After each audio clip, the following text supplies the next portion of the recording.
이번 시간은 마르코프 보상 과정에 대해서 학습하도록 하겠습니다. 마르코프 보상 과정은 지금까지 배웠던 개념보다 조금 어려워집니다. 만약에 한번 강의를 듣고 이해가 안 가시면 반복해서 강의를 듣고 마르코프 보상 과정을 꼭 이해하고 넘어가시길 바라겠습니다.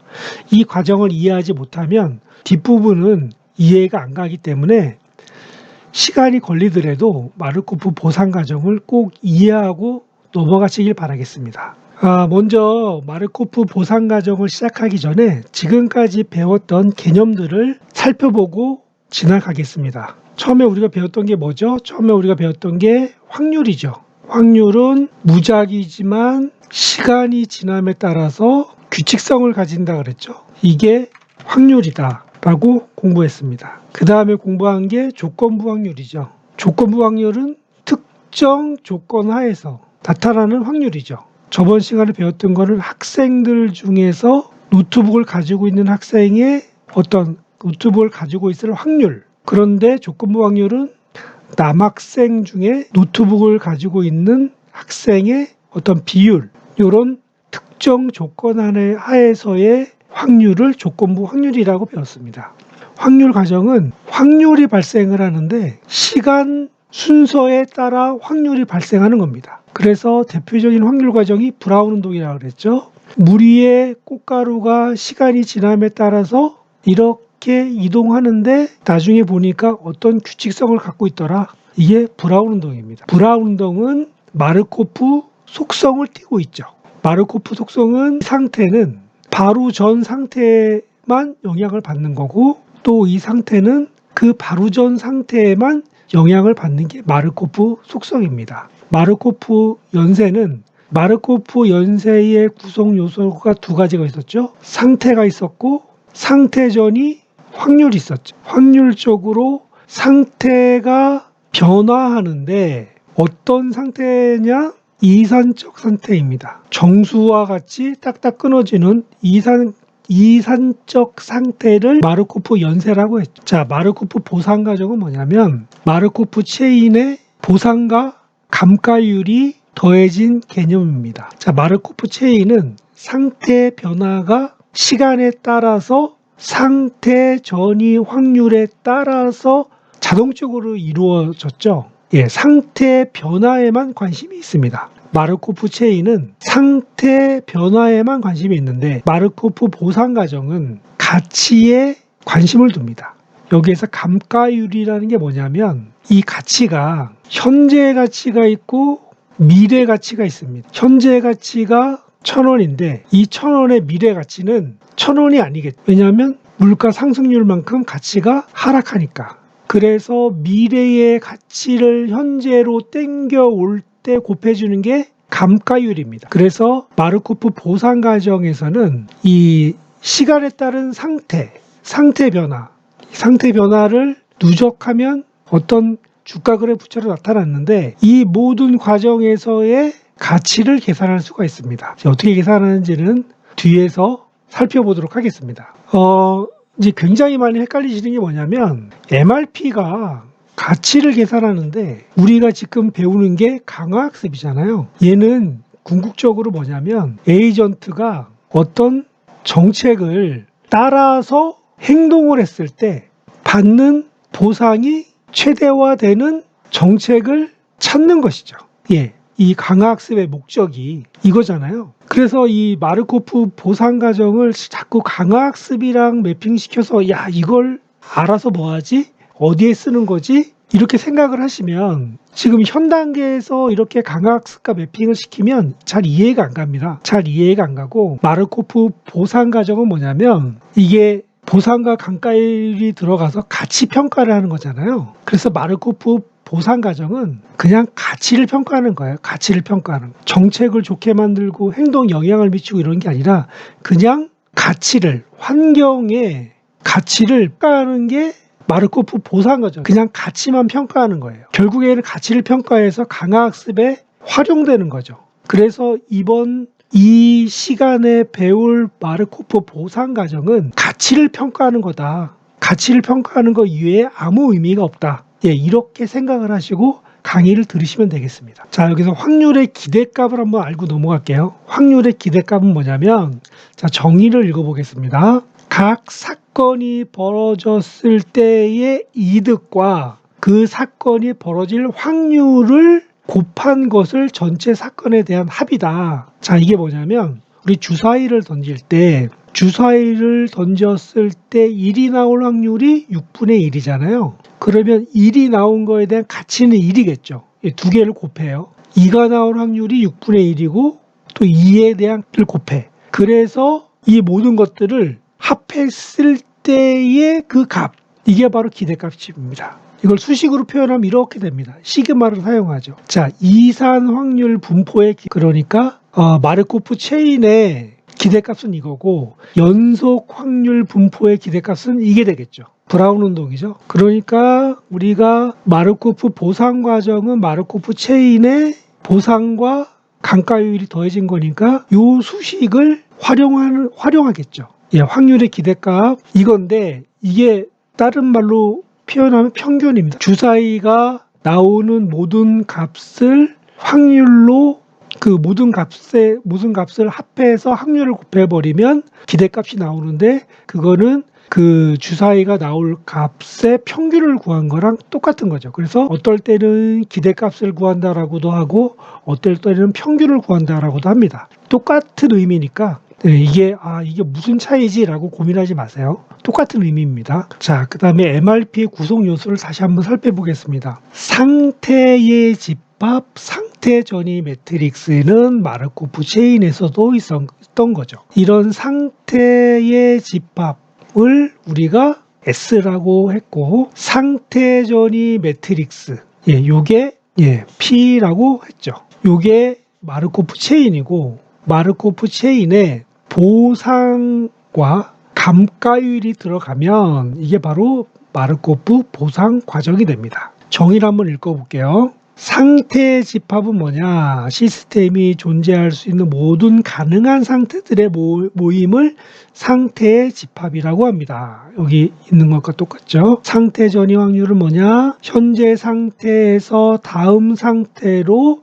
전이될 확률이다. 이게 바로 상태 전이 확률이고 현재 상태 다음 타임 스텝의 상태는 두 개가 있는데 전이할 확률은 0.4, 0.6 더하면 1이 나오겠죠. 보상함수는 상태 S에 있을 때 다음 시점에 받을 것으로 기대되는 보상의 기대값입니다. 기대값. 평균이 되겠죠. 이 기대값으로 되고 시그마죠, 시그마. 확률과 가치를 곱해서 합계를 구한 게 기대값이고 이 값은 결국 평균과 같다. 자, 이게 보상함수의 정의고요. 감가율은 뭐냐면 미래에 받을 보상의 가치를 현재 시점에서 얼마만큼 인정할지를 나타내는 수치다. 감가율이 0.99, 감가율이 0.8이면 미래에 받을 보상을 현재 가치로 환산했을 때 이거는 더 높이 쳐주는 거고 이건 더 낮게 쳐주는 겁니다. 그런 의미가 있는 거죠. 다음으로 넘어가겠습니다. 자, 보상함수 수식을 다시 한번 살펴보겠습니다. 이게 보상함수고 현재 상태가 S일 때 다음 상태에서 받을 보상의 기대값이죠. 자, 이거를 한번 살펴볼까요? 다음 상태에서 받을 보상이 1.3점입니다. 그러니까 현재 상태가 S이고 다음 상태가 R1, R2일 확률이 이렇게 있을 때 상태 전이 확률이 0.5, 0.5 이렇게 되고 보상이 1, 보상이 3이죠. 이거에 대한 기대값은 가치와 확률을 곱하고 이 두 개의 합계를 구하면 이게 바로 보상 함수, 즉 기대값이 됩니다. 자, 그래서 이렇게 계산하면 보상함수의 값은 2가 되죠. 이게 바로 보상함수를 계산하는 방식입니다. 자, 감가율 개념 다시 한번 볼게요. 정의는 시간이 흐름에 따라 가치를 얼마의 비율로 할인할지를 결정하는 비율입니다. 그러니까 감가율은 0과 1 사이의 값을 가지죠. 그러니까 할인하는 거니까 무조건 1보다 작아야 돼. 자, 오늘 받을 10,000원이랑 1년 후에 받을 10,000원은 당연히 가치가 다르겠죠. 1년 후에 받을 10,000원은 오늘 받을 10,000원보다 가치가 작으니까 할인율을 곱해줘서 그 가치를 현재 가치로 바꿔줘야 됩니다. 그게 바로 감가율의 기능이죠. 반환값을 살펴볼게요. MRP의 구성 요소에서 반환값은 없습니다. MRP의 구성 요소는 뭐예요?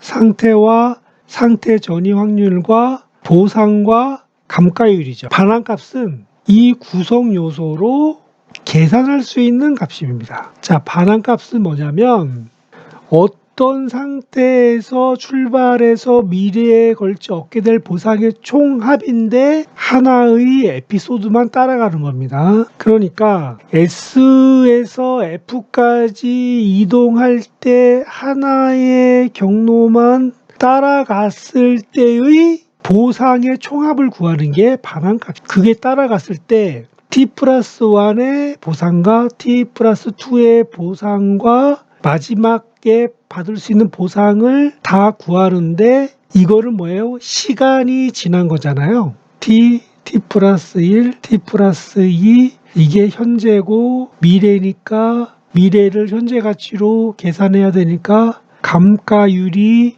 곱해져야 되고 얘가 한 번 곱해지면 두 번 곱해줘야겠죠. 이 개념을 수식으로 만든 게 바로 이 수식입니다. 반환값이죠. 현재 상태 출발의 미래에 걸쳐 얻게 될 보상의 총합인데 이거는 하나의 에피소드만 고려한 겁니다. 반환값의 수식이 이겁니다. 반환값을 구해서 어떻게 쓰느냐? 나중에 강학습 알고리즘에서 활용을 합니다. 알고리즘에서 활용하는 반환값이 이 개념이고 이렇게 계산된다는 것을 이해하고 넘어가시면 되겠습니다. 자, 계산 사례를 한번 볼까요? S에서의 보상이 0.5고요. 이거는 T에서의 보상이고 이건 T 플러스 1에서의 보상이고 T 플러스 2에서의 보상이고 T 플러스 3에서의 이거는 T 플러스 1이니까 즉시 계산할 수 있는 보상이니까 그대로 써주고 T 플러스 2에서의 보상은 감가율을 한번 곱해주는 거죠. 감가율이 이렇게 된다고 가정한 거니까. 그리고 T 플러스 3에서의 보상은 감가율을 두 번 이렇게 하나의 에피소드를 따라갔을 때의 반환값이 이렇게 계산이 되고 요 에피소드를 따라갔을 때의 반환값은 이렇게 계산이 되고 이 에피소드를 따라갔을 때의 반환값은 이렇게 계산이 된다. 예, 쉽게 이해가 가시죠? 반환값. 개념은 어렵지가 않은데 이 전체적으로 이해할 개념들이 많기 때문에 뒤쪽에 가면 뭔지 생각이 안 나요. 반환값이. 그럴 때는 앞으로 넘어와서 개념을 한번 다시 살펴보고 가시면 됩니다. 차이점 간단히 한번 살펴보고 갈게요. 보상함수는 현재 상태의 기준이고 반환값은 미래 전체를 고려했다. 다음 시점에서 받을 보상의 기대값이고 여러 시점에 걸쳐 누적될 보상의 합이다. 이해 가시죠? 보상함수는 상태 S에 있을 때 기대되는 다음 보상이고 반환값은 상태 S부터 시작해 미래 전체에서 받을 보상의 총합입니다. 총보상이죠. 기대값 또는 평균입니다. 시간 요소는 두 개 다 존재하고요. 적용 상태는 단일 상태고 얘는 상태 보상 경로 전체죠. 얘는 이렇게 되고 한번 읽어보시면 되겠습니다. 이 상태 가치 함수는 뭐냐면 반환값이 하나의 에피소드를 고려했다라고 하면 상태 가치 함수는 모든 에피소드를 고려하는 겁니다. 모든 에피소드, 즉 기대값이고 평균이 되겠죠. 뭐의 기대값이냐? 반환값의 기대값이 반환값의 평균입니다. 근데 여기 뭐가 들어갔어요? 시간이 들어갔죠. 시간. 그래서 뭐가 들어가요? 시간이 들어가니까 감가율이 들어갑니다. 자, 수식을 한번 보겠습니다. 상태 가치 함수 역시 MRP 구성 요소를 사용해서 계산할 수 있습니다. 상태 가치 함수의 수식은 반환값의 기대값이죠. 반환값이 이 수식입니다. 앞에서 살펴봤죠. 그래서 기대값을 구해준 겁니다. 자, 이 모든 요소는 MRP의 구성 요소이죠. MRP의 구성 요소로 상태 가치 함수를 구할 수가 있습니다. 상태 가치 함수는 왜 구하느냐? 강화학습 알고리즘에 활용하기 위해서 구하는 겁니다. 상태 가치 함수 수식 이해 가시죠? 이제 상태 가치 함수의 수식을 보시면 행동과 정책이 없죠. 행동과 정책이 없어요. 그냥 상태, 가치, 시간, 확률 요 개념만 들어가 있는 겁니다. 근데 강화학습은 뭐예요? 에이전트가 어떤 정책을 따라서 행동을 했을 때 받는 보상을 맥스로 만들어주는 정책을 찾는 거잖아요. 근데 여기는 에이전트도 없고 정책도 없고 행동도 없고 없다는 건 뭐예요? 고정됐다는 겁니다. 그래서 하나의 정책을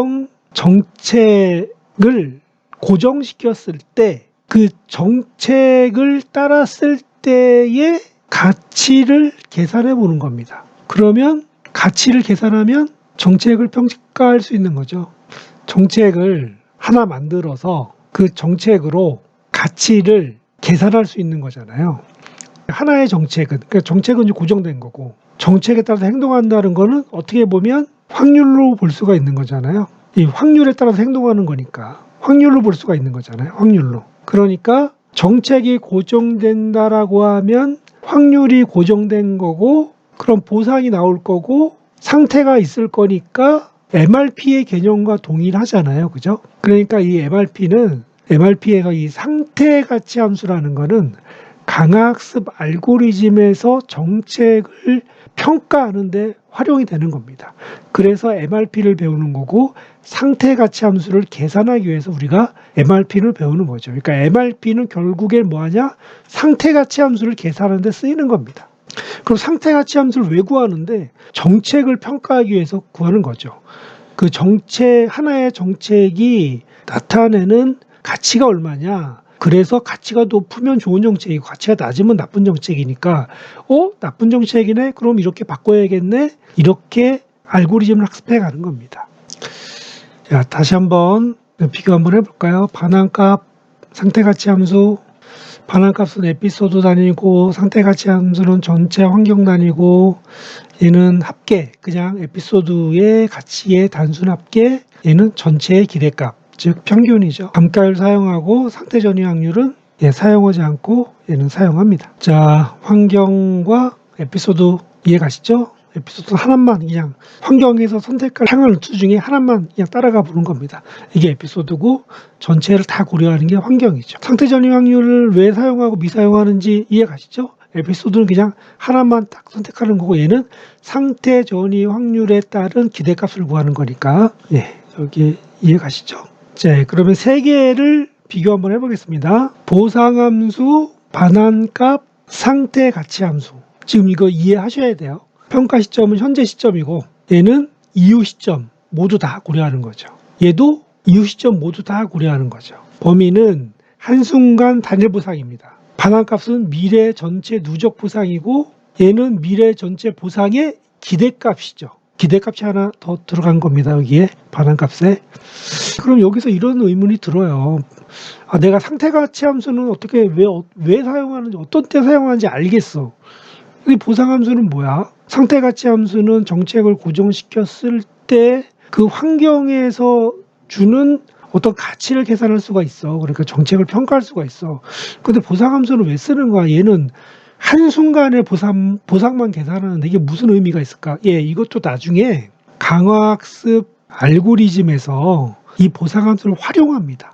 왜냐하면 이 반환값 계산하려고 한번 봐봐요. 얘는 단점이 뭐예요? 에피소드가 끝나야 알 수 있잖아요. 근데 에피소드가 아까 그림처럼 작으면 상관없는데 에피소드가 막 10만, 막 100만 막 이런 에피소드가 있을 수가 있잖아요. 그러면 업데이트가 느리잖아요. 이런 단점이 있는 겁니다. 정책 업데이트가. 반환값을 계산해야 정책을 업데이트할 수 있다. 반환값이나 상태 가치 함수를 계산해야만 정책을 평가할 수가 있는데 이러면 너무 느리니까 보상함수는 한 스텝만 가면 계산할 수가 있잖아요.